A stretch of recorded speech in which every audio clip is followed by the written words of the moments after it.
Welcome, and welcome to this webinar. We always start a bit late, later than usual, but you saw the timer, hopefully. So welcome at this webinar, Making End-to-End Testing Obsolete. And Pim and me would like to take you first on a personal journey.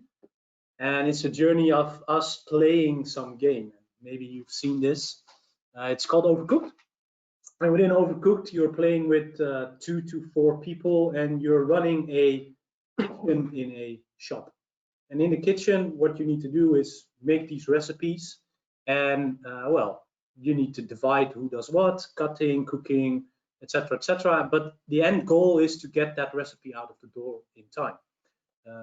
So this can go terribly wrong, because you can imagine you need to do this. You need to work together, you need to collaborate, you need to know who does what. And at some point, things can start catching fire, you need to do it, and there will be panic screaming, right?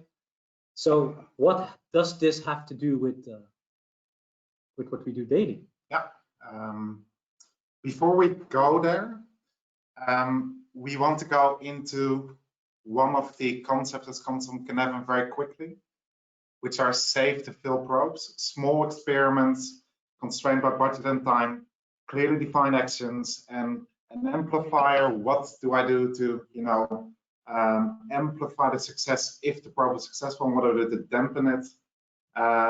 Because what we're going to do today for us is a safe to fill probe. Yeah.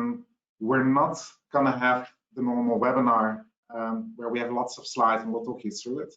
We're actually going to try to make this a conversation between me and Kenny. We did prepare the slides, but we would like to make this a campfire conversation, yeah. Which means, so maybe you can explain that, yeah, Kenny, because it's a concept from Deep Democracy. Well, it's a concept from Jitske Kramer and Danielle Brown, 2 Dutch anthropologists, and they say, well, we are lacking, and especially now in these times, we're lacking these real conversations between each other, these right conversation. It's not me or you telling, yeah, this is how you should do, but it's like, that's interesting that you tell it. So it's more like, maybe I need to put myself a bit more vulnerable into this end-to-end testing. So what we're going to tell you today is based on our experience and your experience. So anytime in this webinar you have something to say or have questions, please do so, and we'll get right. So what let's start with the goal, right? So the Overcooked story goes into we get that stuff customer, yeah, and but something can go terribly wrong. The customer gets something bad. So what do? Well, we have all these components over the place. Let's see that as a software. Maybe let's put it into software, and we're making an end-to-end test because the customer wants to have his sushi or they want to have his burger. And that's what we call end-to-end testing, and we're going to dive into that later. But we come from a place of having the best intention, right? Everyone has the best intention, and I think that's what we're going to start about. So what's our goal? What is it that we want? So I think in general, your goal is always to have happy customers and to achieve whatever goal you may have set for yourself. And that could be to get a certain percentage of the market. That could be to raise enough funds to, continue investing in the things that you believe in. If we relate this to software development, for us, there's a couple of things that we strongly believe in. You can summarize them in building the right thing and building the thing right. So I think for a lot of you, the picture on the left may already be familiar. It comes from the Spotify model, autonomously aligned teams. Yeah. So aligned means you know what to build. Autonomous means you have the freedom within certain boundaries to build it the way you want to build it. Yeah, so that's what we are also in here today, right? In the COVID-19 in the Netherlands, we are a bit constrained by the COVID-19. Yeah. The rules, abide by them, but between the rules, you can actually do what you want. Yeah, so for example, if I take Xavier, one of the values is knowledge sharing, which we would love to do at a meetup. Yeah. But currently, with the restrictions with social distancing, we can have about 4 people in the room for a meetup. So 2 in this one, actually. Two in this one. Yeah, we have the little signs on the walls here at the office. We're in the same room. You cannot see it, but we're in the same room. 1.5 meter distance. 1.5 meter distance. So because we cannot do that, we obviously chose to do a webinar, so we can still, share what we are passionate about and share what we believe in. So quickly name the other 2 things here before we go into a bit more depth and see where this discussion takes us. Continuous delivery, probably also not new for many of you, making sure that your software is always in a releasable state and not having to take any manual steps to release it itself. There's a lot more to it, but we'll get into that in a moment. And the correlation there between DevOps, continuous delivery, Dave Farley had a great talk about that. Let's just call it the same. We just want to have releasable state always. Different buzzwords for the same thing. Yeah. Quick feedback. Maybe you have that slide in one of the next parts, right? That goes into it. Yeah, let's just name the final thing here. So the green blocks you see on the bottom. So that's the best logo we could find for domain-driven design without actually spelling out the words, because apparently there's no logo, at least that I know of. So let's just go into this. Do you want to go to the autonomous teams first, or would you like to? Yeah, let's do this one. So what we do with autonomous teams? I think we got into that, right? Yeah. Minimize dependencies on other teams and components. We do need to have communication. Yeah. Create clear boundaries. What are you responsible for? So when you take the overcooked one, right? Are you responsible for cutting the one side, cutting the sushi things, or not? And we'll dive into that more. So we need to have clear boundaries. So the interesting thing there is, what if we don't know what the boundaries are? Yeah. Right, because we know we need rice for sushi, we need tuna for sushi with this game. But what if we don't know who of us is responsible, and both of us don't feel when is the contract? Do I bring it to you, or do you bring it? Yeah, or do you and both of us don't feel the tendency, to step up and start cutting that tuna there. Then the work stays there, nothing gets done. Yeah, and that comes into the psychological safety. Can we fail there? Can we have an open, honest discussion about, hey, maybe that's not the smartest thing to do. Maybe it's more fun that I throw it to you. You can actually throw stuff in OpenCook. More fun. Yeah. Could be. And this is the MAP principle that comes from Daniel Pink, mastery, autonomy, purpose, right? That's essential for people to have the fun to continuously improve. So it means you have a purpose, something I want to work towards. Yeah. Right. So I need to master certain skills. I need to master chopping, for instance. Okay. I'm really good at chopping. And where does my autonomy come from in this example? I can do everything from getting the best ingredients. So I decide which kind of ingredients I get. Do I get a biological lean or not? And that's all inside my boundary. So I know what the best ingredients are for a certain dish, right? So that's my purpose. And I can master that myself better. So I get nobody needs to tell me that I need to go to a specific market. I can do that myself. Yeah. So the boundary is again very important here, right? Because sometimes I hear people confuse autonomy with what do you call it? Total chaos, anarchy. Anarchy, yeah. Right. So I can do everything I want. I have autonomy. Yeah, self-organized versus self-steering. Right. Yeah. So at least for me, autonomy means I have a certain set of responsibilities within a boundary. Yeah. Where I can decide how to do things. Yeah. Right. But for example, if I'm autonomous in a team and things don't go as well as we would like to, so I forget to chop the tuna, so we cannot deliver that value to the customer. Yeah. We need to have that conversation. Yeah. Right. And we need to, because I promised it. Right. And we need to be in a safe enough environment where you can tell me, Pim, what you did there. That's not okay, or we can do it better, or whatever. Yeah. Maybe we can change it. Right. Be open to it. Right. Yeah. Yeah, so that's one key ingredient that we believe in autonomous teams, and we're getting to that why we think it's so important to have this. What about decoupling? Let's dive into the decoupling means we have to dive clear. into that when we get to DD. Yeah, okay. let's dive into that later. Okay. That's a whole different topic, right? But in that autonomous teams, now we're moving to continuous delivery, right? So if you're autonomous, and autonomous teams is really important for you doing continuous delivery. Why? Because your software also needs to be in a releasable state, and we get to that later. If you need to wait on another team, then you're in a state what Steve Smith calls discontinuous delivery. getting into that also a bit more. So we really believe in that you can put something to production quickly, timely, reliable, and this is the Dave Farley, the writer of the book, says so, because then we can get the feedback and we can improve, we can do more of these safe to fill probes. Right, because if you look at that, remember that first picture with the autonomous alignment. So we're saying that as an engineering team, we're aligned with, you know, the business of our organization, and we're assuming that they know what our customers want, but that's not always the case, right? So the quicker feedback loops, the small probes that we can do, just like we're doing a probe at the moment, we're doing a webinar in a different way, the more likely that we can actually start to understand what our customers really need. So we can get their feedback on whatever it is that we're doing. Yeah, I was just checking some of the, if there was already questions. I see quite a lot of them. Yeah, so we'll be diving into that. So we go through this one, and then after the DDD, want to look at some of the questions before we continue? No, let's just continue, and I see a few, and we will dive into those. Okay, so you're keeping an eye on that. Yeah. Okay.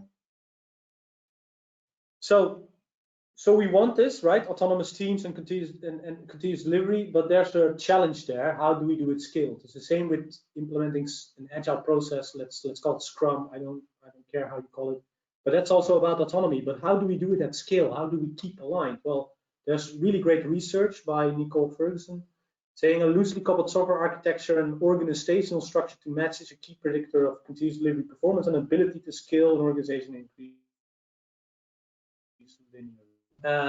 We believe that that's one of the key lines of DDD. And if you go to the next slide, what DDD is it's break up your software into manageable, small manageable pieces. So to improve that autonomy, mastery, purpose for a team. So you're going away from the big monolith. Yeah. Right, which is probably already worked on by several teams. Yeah, a monolith is not bad, okay. But I have a hard time talking about monolith, microservices, macro services, because then you say you can measure something according to a measurement. So if you have a 1 kilogram, I can measure it to another kilogram. Yeah. But I cannot do that with services. How do you do it? Lines, right. Number of lines of code? No, I don't know it. So I like to do it manageable pieces. How does it fit in your brain? These are other measurements that aren't that tangible. So that's why the discussion don't need to go in monolith, macrolith, microlith, macrolith. These are the wrong things in my opinion. It's about more is how, and that's the essence of DDD is creating these models that they can fit inside your mind. So inside the team's mind. So it's manageable for you. It's complex, but manageable. So you can still understand what's going on within the model itself. Yeah. Right? And the language is consistent. Yeah. We'll dive into that more in the bounded context pattern. But it's really to crisply describe what is happening inside that little box there. Right. And it has clear published language beside it. So everyone knows what that small purpose is. And in monolith, usually it's not even a monolith, they call it a big ball of mud, right? Right. So DDD mostly is the final part, the final piece missing in autonomy. Is how can I get my software architecture to match what your business, and I call business not as an entity in your organization, but the product, the business. Right. So what we offer to the outside world, right? What we earn our money with. Yeah. And the ubiquitous language here is also very interesting because, well, connecting that, for example, to the domain knowledge itself, you want everyone who's involved with building that software, whether they're a subject matter expert or the engineer itself, to really understand what the software is supposed to do. Yeah, and the key ingredient there is yeah, the key ingredient there is bidirectional communication, collaboration, not software factory. Right. Here are some things, go implement, and it's what Evelyn and Paul, our colleagues, talked about. No software as factory. We need to do this together, and it doesn't mean one needs to become a domain expert, but you need to at least know what you're building. Well, you would like your domain experts to be able to read some of your code. Yeah, no, but I mean the other way around. You don't need to become a domain expert, but you need domain expertise. So you need to meet somewhere in the middle. Yeah. Right. So as an engineer, I need to understand the business well enough to come up with a model that can fulfill that purpose. Yeah. And as a domain expert, I need to read the bits of the code that describe what the model is doing, which are not the technical bits. we're not going into technical panels today where we can show that. Yeah. But, I have a good example of a customer 10 years ago where a financial organization, the one using my program was sitting next to me. We're diving into my code, and he says, this piece of software that calculates blah blah blah. That was a domain talk. Yeah. This is wrong. It should be the other way around. Yeah. And we fixed the bug just by going through my code. Yeah. And that's what you want: bidirectional communication together. And that's a really awesome example, because it also shows that you do not have to be technical to read the code. No, you right? don't. If the code is written well. If you're using ubiquitous language that you will understand. Yeah, and that's that part of the ubiquitous language. If you want to know more about this, I did a webinar with another colleague, Joao Rosa, last Monday, where we also went into how to implement, this kind of language into your code itself, how to make your tests more descriptive, what about outside in TDD, and how to even get the examples that you're feeding to your test. Yeah. Which is not the main talking point today. Yeah. So that's quite rich to hear. Yeah. Yeah. We already have a question here about are end-to-end tests the same as functional tests or system tests? That's a good point. Ubiquitous language. So we're going to dive into that. Yeah. And then. Well, let's go to who we are, Kenny. Who are you? Yeah. I'm Kenny Baas, Svetla. Married now. This is what we do. We go to a company and look at how can we improve the boundaries of software. So it's a bit split between software architecture and the social part, which we call social technical systems, and how does this fit together? And we call it strategic software delivery, and helping you from getting that bidirectional communication and putting the pieces together in the system so that it fits better and have that continuous experimentation, and making sure continuous delivery or DevOps or whatever you want to call it can actually happen. Yeah, and I mean, another important continuous you're missing there is the continuous improvement part. Yeah. Right, so a lot of the things that we're describing might be that ideal end state where you will never get and probably never should get. But there's always a lot of ingredients along the way that you can use there.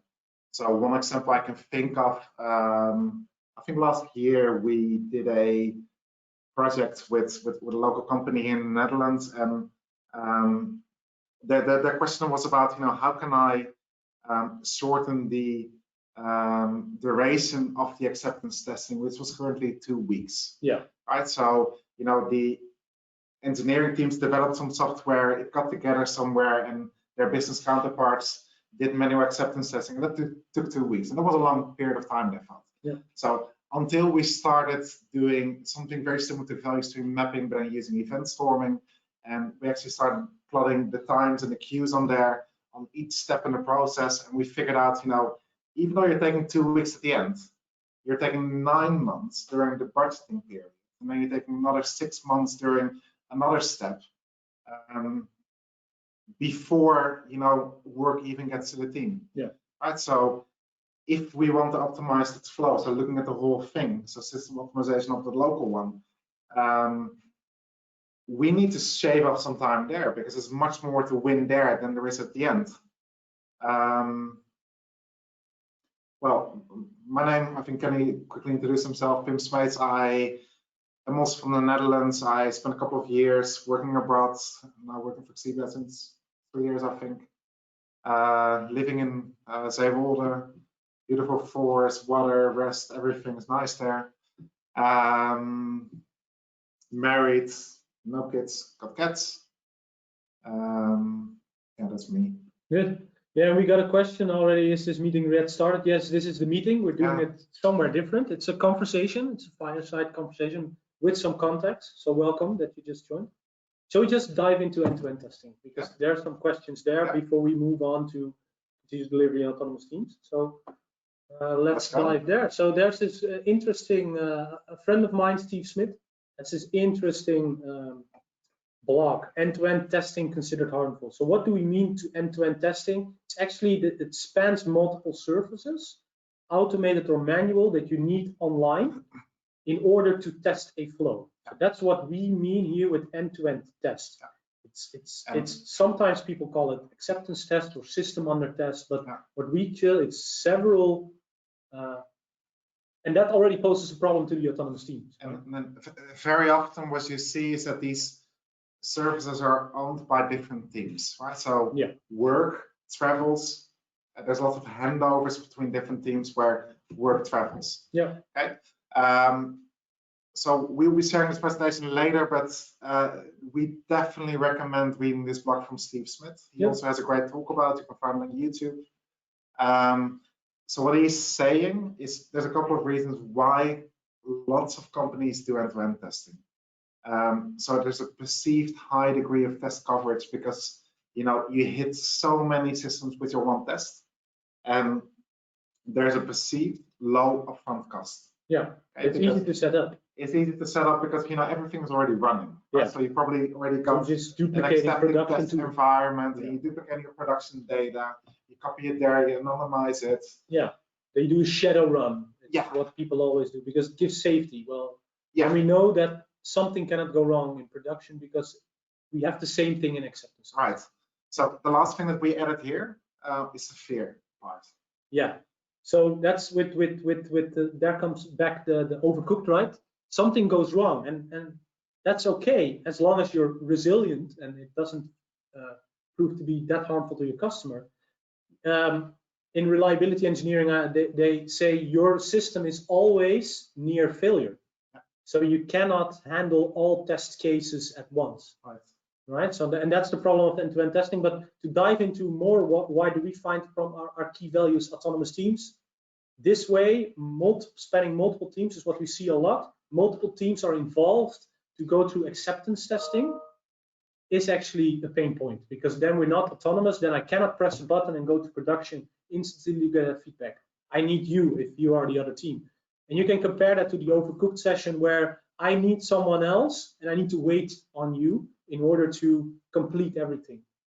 So now I just need to sit there and wait. So we very quickly, for the ones who join a little bit later, go back to overcooked and just show what that looks like. Yeah, so I have this a lot in overcooked that I need to wait, and I think you also have it a lot. And then you just jump in there, and that's easy in overcooked in this thing, in this game. So you run from one side of the kitchen to the other. Yeah, lose time. Someone is already doing their work. And then my shit is gonna catch fire. Right, right. If I'm not careful. Right, or the other team or person in this case is saying, what are you doing in my part of the kitchen? That always happens when I play with my wife. And that's fine. But what is the easiest way to fix that in IT land is to make an end-to-end test. So you think you're sure to know that you're okay. Yeah. But it's actually not. It's the cheapest variant. So the safety net comes from, at one point things started failing or we got, for example, bugs in production. Yeah. So we're saying, we need to test this more. We need to test the happy path of the user, whatever more. So we're gonna build this end-to-end test because they're providing us with a safety net. And it's also a never-ending fight against the bugs. Yeah. I've seen it in teams a lot. I've never seen a team using end-to-end testing with multiple teams that they say, I never have bugs in production. They always pile up and then they move it towards, and that's a problem. So that's what we think of end-to-end testing, right? So let's give some examples. Yeah.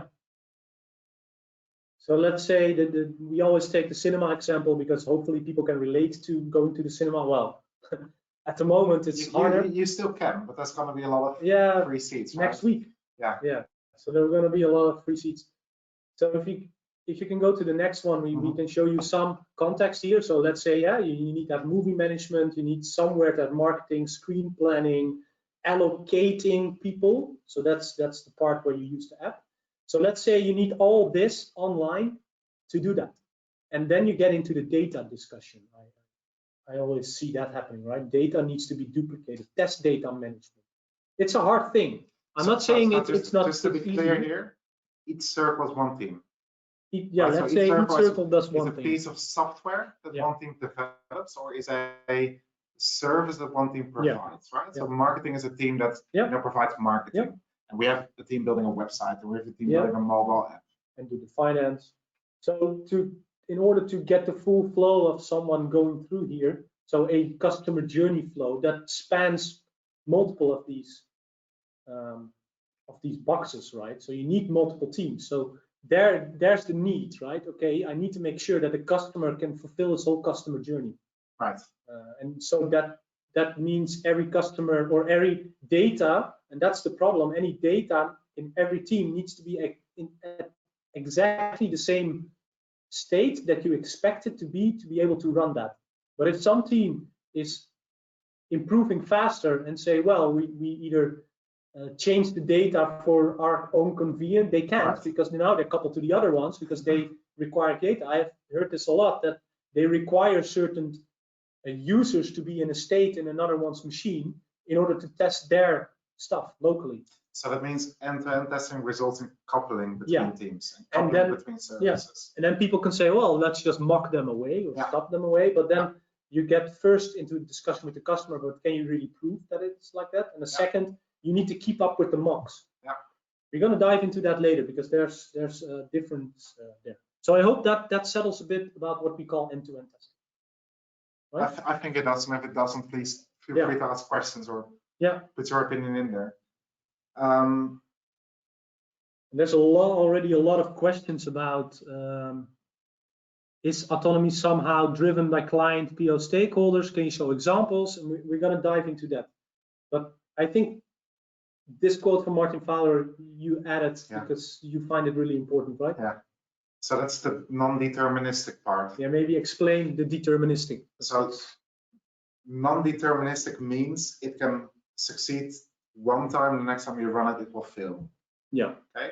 So while you didn't change anything. While you didn't change anything, right? So if we go back here to the context map here, so you already explained that, you know, in an end-to-end test, I'm relying on services or data that is being that are being built or they're being administered by different teams, right? So if I didn't change anything, but the screen planning team started changing things, my tests start failing. My tests start becoming flaky. Yeah. Right? I run them again. And I think they might succeed, they might not succeed. So it could also be because, you know, maybe the screen planning service is very slow. Okay. Or they're really stable. Or they're really stable. Or maybe it's very slow on the acceptance testing time. Yeah. Okay, because they're only timeouts running at 5% of their production capacity. Yeah. There could be a lot of things, but in any case, what happens if you have a test that you cannot trust, that you cannot rely upon? Well, Martin says it in quite black and white words here. Martin always does it. if you have never seen any of his videos or read his books, I would fully recommend them. So what he's saying is, the moment you start losing your trust in your tests, they're becoming useless. Yeah. The moment you have 10 tests and 2 of them start failing, the rest is also going to become useless if you don't isolate them and fix the problem, because you won't trust them anymore. Because I've been to customers, and this is some quotes, right? And feel like I'm chasing goats. Yeah. So a test fails, and you're chasing that test, and then you found out that there's some data changed here, and it wasn't true. Yeah. Right. That's one thing. The other thing I always hear is, yeah, that thing always fails, so just ignore it. Right. And there are your signs for end-to-end testing that it doesn't work. Right. Because it's so expensive. Setting up is easy, done. But actually, these things like the non-deterministic is actually the hard part about it. And that's the problem, right? So if you say, you know, we ignore it, but it still serves a purpose. Yeah. Right? You still want to know, if you again look at these contexts, do they work together as intended? Yeah. Are they showing the right behavior? And if we're using a kind of test for that is non-deterministic, so we ignore it or we don't trust the results, how do we know that, you know, a customer who will later be using the website to go to the reservation system, to get to allocation, to get to screening planning, to get to movie managers, how do they know they have a good enough experience that they will keep coming back to our cinema? And this is, someone says, are at times flaky. The failures have several reasons. Yes, there are several reasons. We can't say they are undeterministic unless the failures are frequent. Yeah, well, and I don't want to go into that discussion, but the reason is you're chasing something that should give you safety, but it actually doesn't give you safety. And you're using time that you don't want to spend on it because it's not giving you the feedback you want. So you cannot trust it. So what we're saying is, we think there's better ways. Yeah, we think right? that's better. It's easy to set up, but to keep them set it up, yeah, that's where you're without creating the coupling. Yeah, and that's what we are also not measuring. Which also doesn't mean you should never do end-to-end tests. Yeah. Right? Because they can be useful. Yeah. But if you go back to, the slide we started with here, the inverted, the ice cream cone here, where you're relying on your end-to-end testing, you're relying on your manual testing to check the quality of your software. There are better ways of doing this. And let's just take a look at, where did we come? So we had the quote from Martin here. One further. And we're actually going to save next time. Yeah, so what usually another solution here is if teams are so coupled, and people who know me is that not a fan, what we're looking for is what are the cheapest way to do this. So we're looking at the process to solve these issues. So let's say we introduce SAFe in this big organization. It's again about scaling, right? We have these several teams and we need them all aligned. So we're going to build something like an agile release train. The problem I see there about an agile release train is that it's not agile, because everyone needs to be on there. I have several teams where they say, well, you cannot match the sprints, right? Some start sprint on Tuesday, some on Thursday, because they have autonomy. You want to have the teams to have autonomy to take 1 week, 1 day. Yes, it's possible 1 day sprints to 4 weeks perhaps, right? You want to have that. But then if you need to align on the release train and everyone's looking forward to going on that release train, then you're throwing away the agile. Agile, bluntly said, is inspect and adapt. That's not what you're doing if you couple yourself, because there's a couple there. It's called the continuous delivery agile release train. That's your coupling all the teams together on this train. Is it actually called continuous delivery agile release train? I started reading continuous delivery pipeline, but it's not. It's an agile release train. Which is going through your pipeline there. Yeah, which is going so. So yeah, that's why this seems like, wow, great. It gives you not trust, but a sense of I can't come up with a word. So for me, SAFe always feels like an intermediate step. Yeah. Towards a decoupled landscape where your architecture is decoupled, where teams are decoupled. Yeah. So it's not necessarily an evil thing for me. No, it's not. I'm not wearing a tutu shirt like it's not. It's not evil, but it's if you just take this and implement this, you're not there yet. You're not there yet. Scaffolding. Yes. You need to remove the scaffolding. Yes, and it's very good if you used to have a lot of problems, because you still had the coupling, but you used to have a lot of problems getting anything released. Yeah. Looking at something like SAFe might help you take that first step. But it's not the last step either. Yeah. So looking at the time, shall we go ahead? Because yes, we also want to go into the DDD part. Yeah. So that's the fallacies we talked about. Like fallacies of end-to-end testing is decomposition fallacy. Checking implementation against requirements is not the same. So you're going through all these steps of several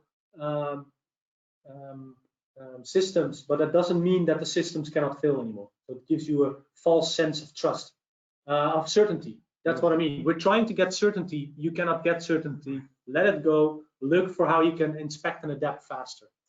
Certainty is hard to get. And cheap investment fallacy, test execution. Well, we talked about that, right? It looks cheap, but in the end, it's not cheap, because you need to, now you have coupled your end-to-end test to your implementation. Business change, so implementation needs to change. Good luck, because now your end-to-end test needs to change, and your other test needs to change. So we want to also decouple it. Yeah. Okay. So Steve Smith again is quite clear about this. Yeah, it's relying on expansion it's incompatible with continuous delivery, and that's the main thing. It's incompatible. He calls it discontinuous, a state of discontinuous delivery, right? So yes, you can use end-to-end testing, but no, you cannot use continuous delivery. Let's just be blunt. So I just see an interesting question here. Yeah. Integration test plays within the test contract testing. We'll get back to contract testing later in the presentation, because it's actually a really good way of, you know, dealing with your neighbors. Yeah.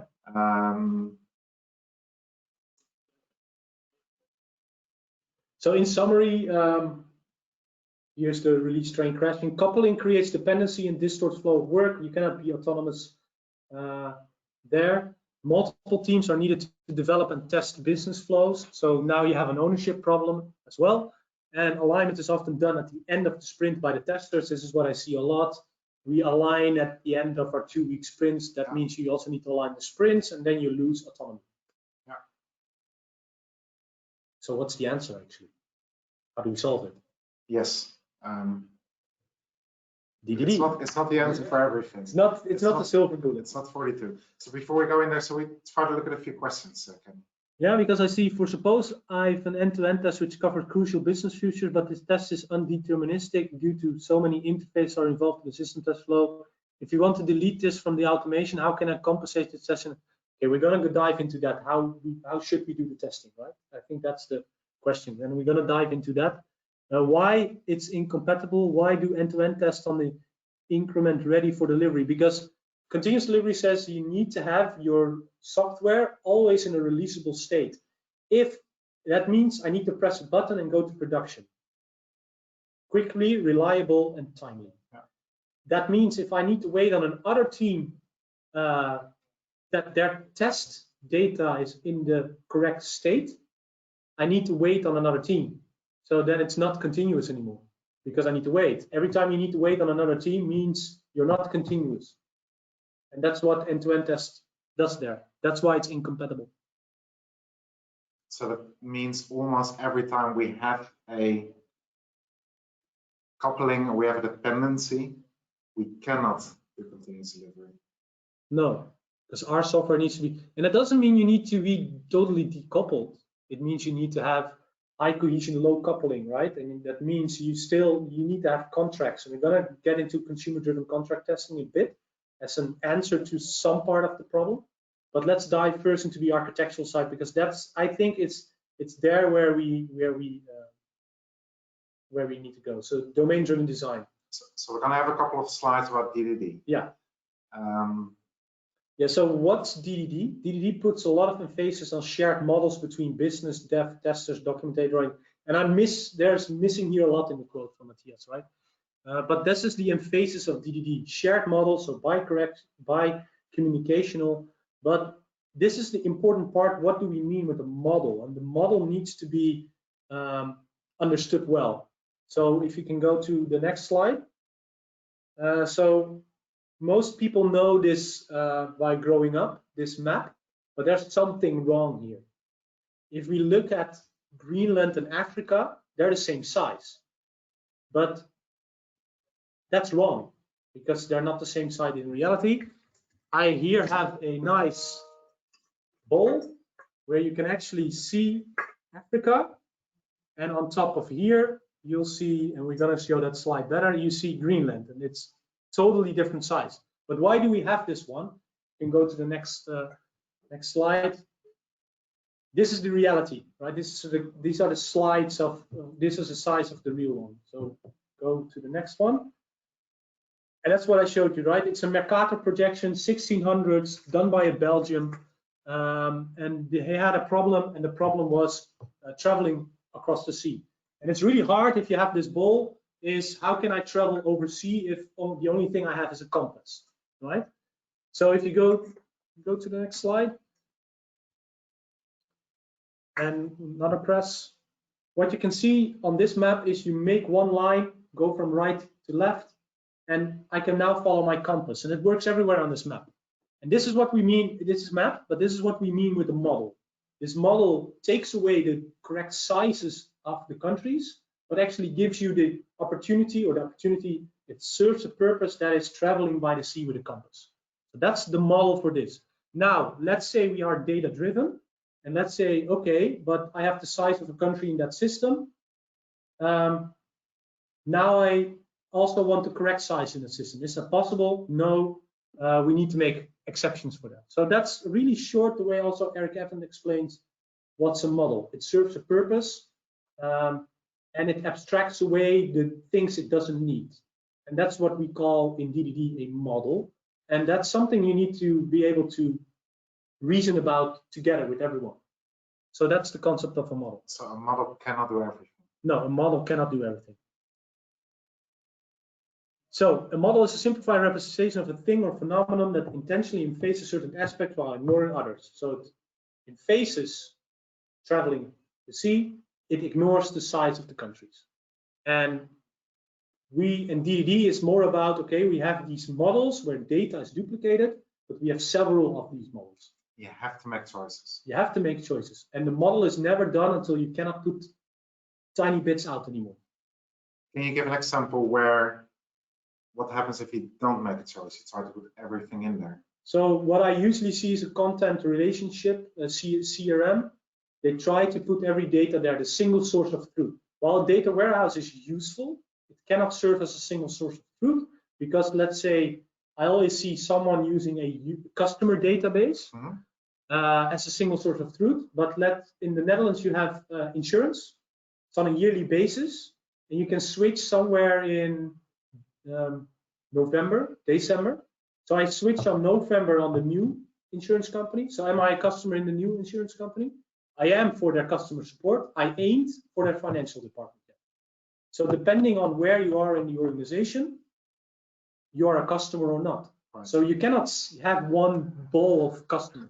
And if you try to put this in a single model, you're going to have all kinds of exceptions in your code. You're going to have spaghetti code. It's going to be brittle. And things that start to become very difficult to maintain. Yeah, and that's what we call the big model. Okay. Ready to go to bounded context? Yeah, and that's what we call the bounded context, is that a model for a purpose and unit of consistent language.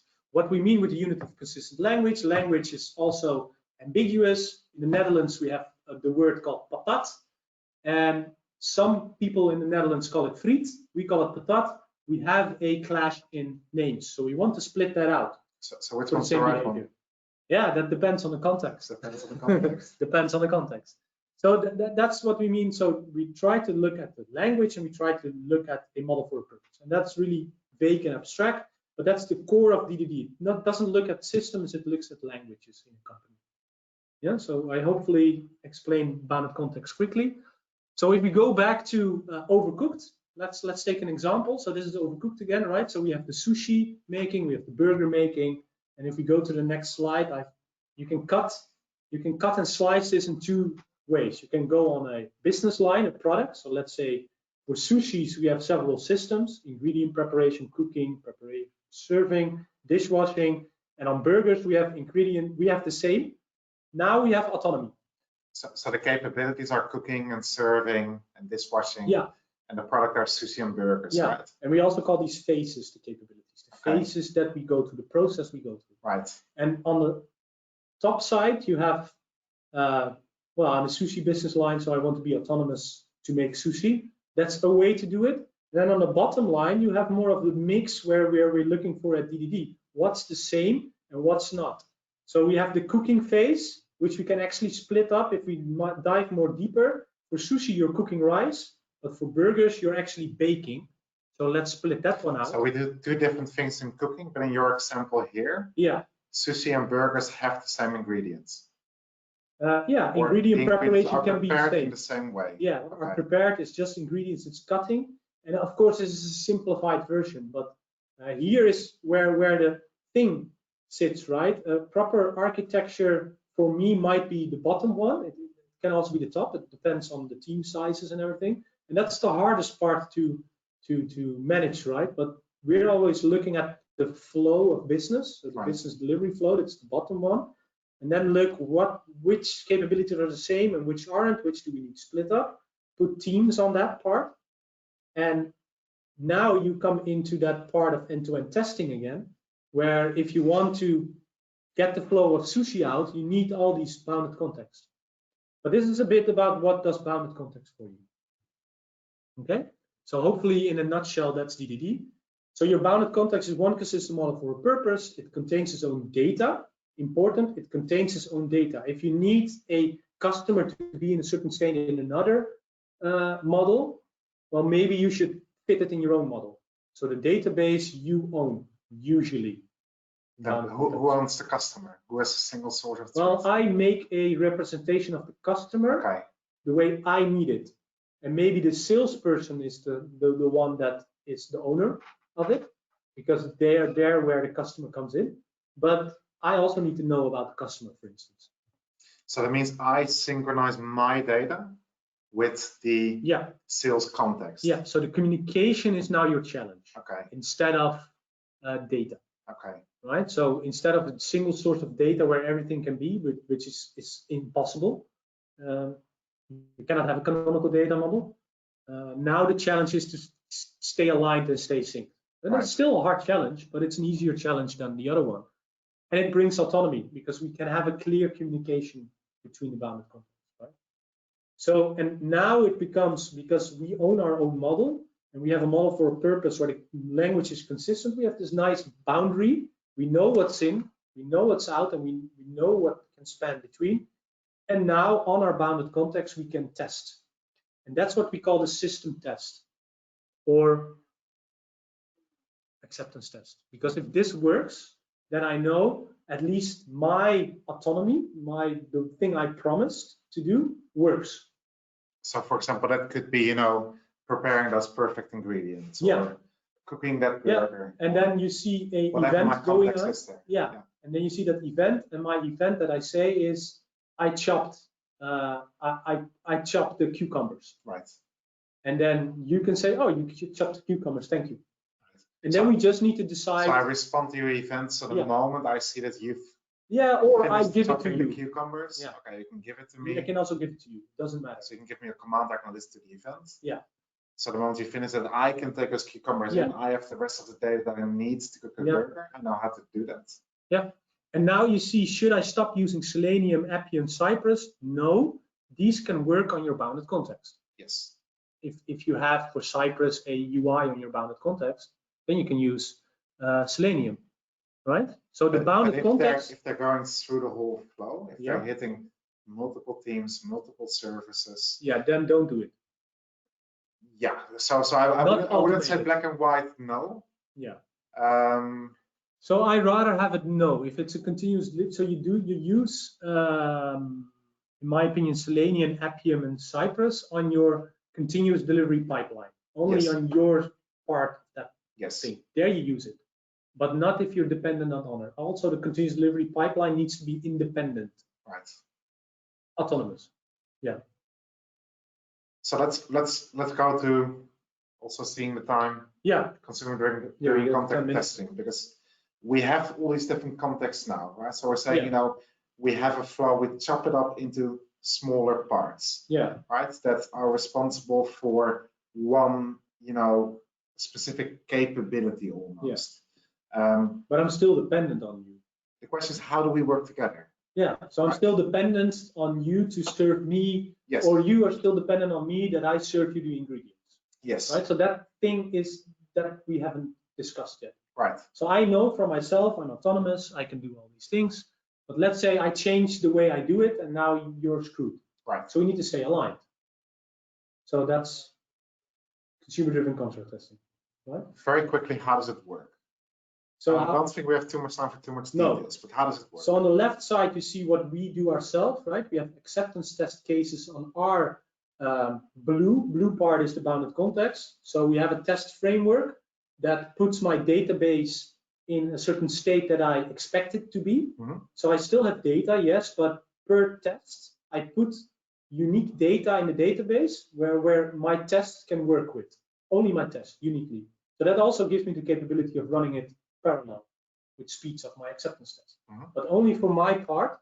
And so that's the left side. And in the meantime, every call that goes to the other side, so the other team, we mock that away in a contract. And that's the API contract, you can say bluntly and quickly. And that gets into a broker, and there is where the contract resides, right?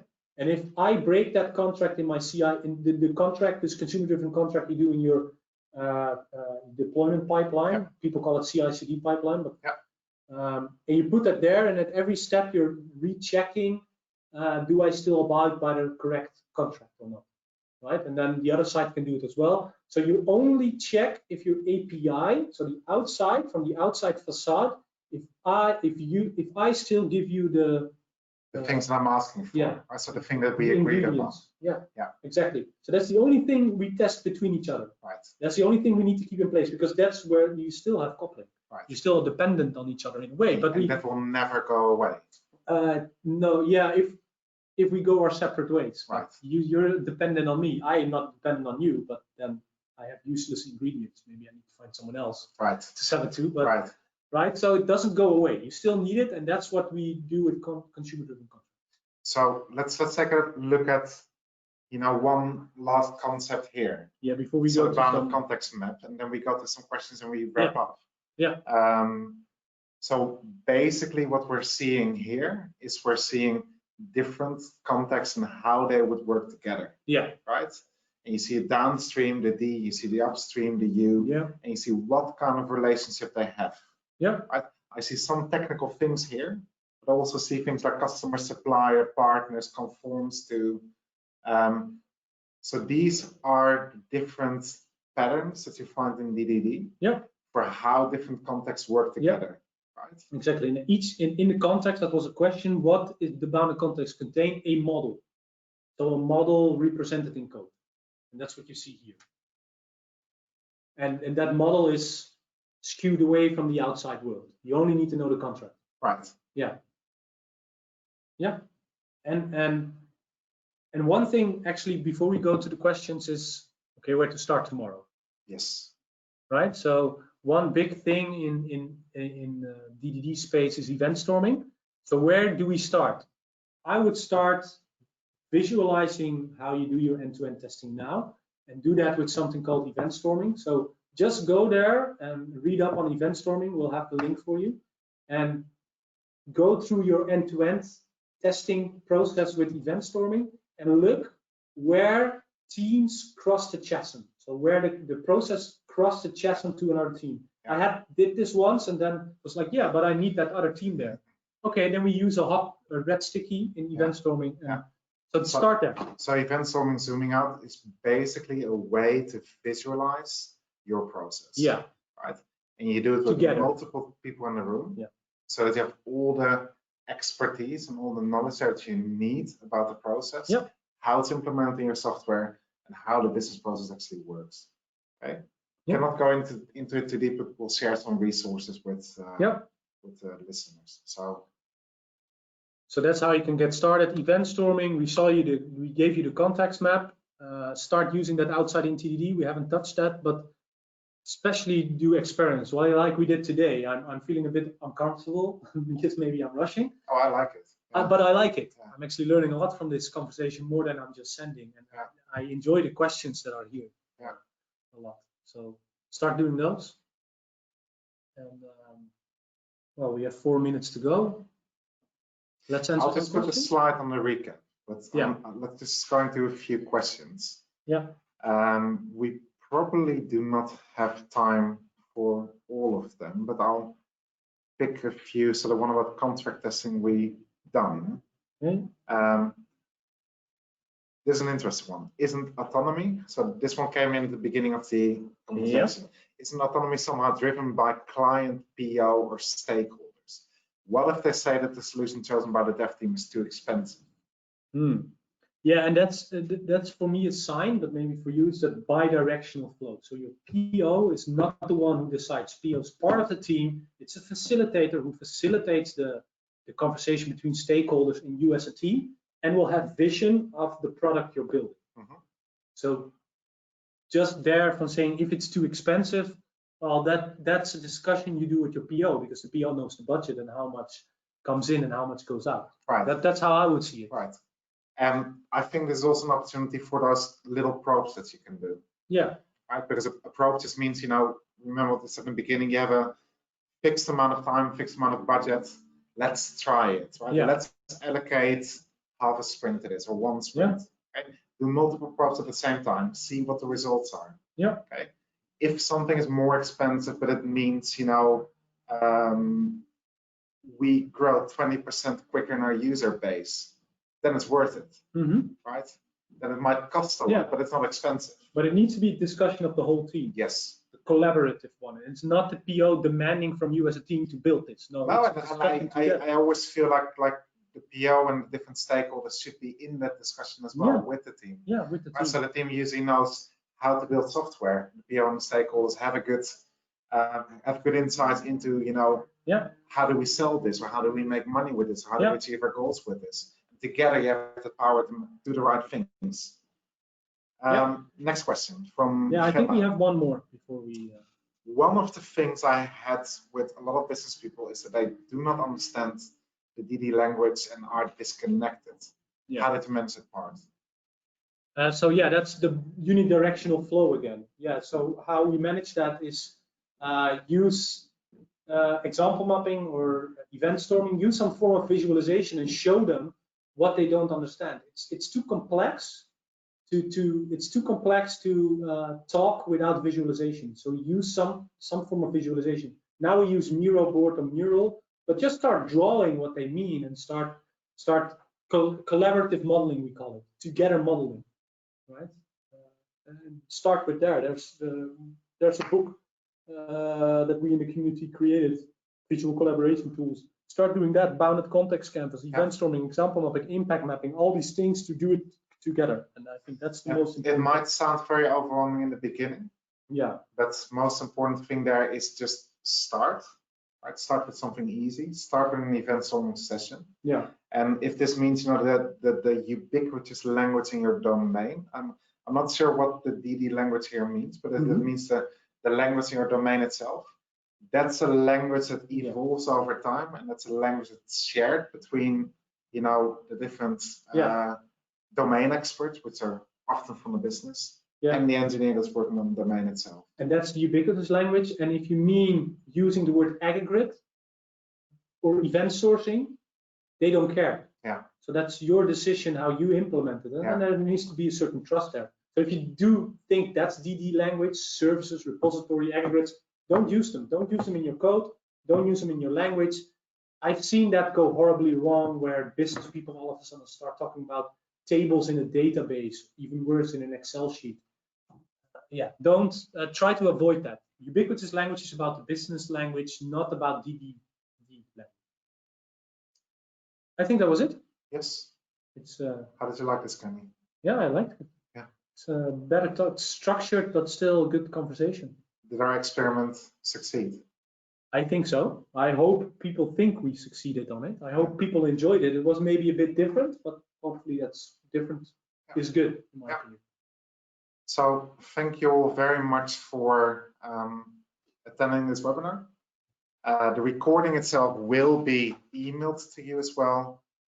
If you currently look on your screen, you see an URL there, pages.xebia.com/en for the English language /more about month. Well, if you're Dutch, you might understand this hint here. Where we also put the slides itself. We will put the slides there. They're not there yet because we just finalized them before this webinar. Last minute. And we have a lot of resources there to continue reading. If you have any questions, anything you want to discuss with us, anything we can help you with, our email addresses are also there. Give us a call. We're happy to help. We're happy to think along with you. We're also on Twitter. So we're also on Twitter. We didn't put our Twitter handles here, but we will put them on that page.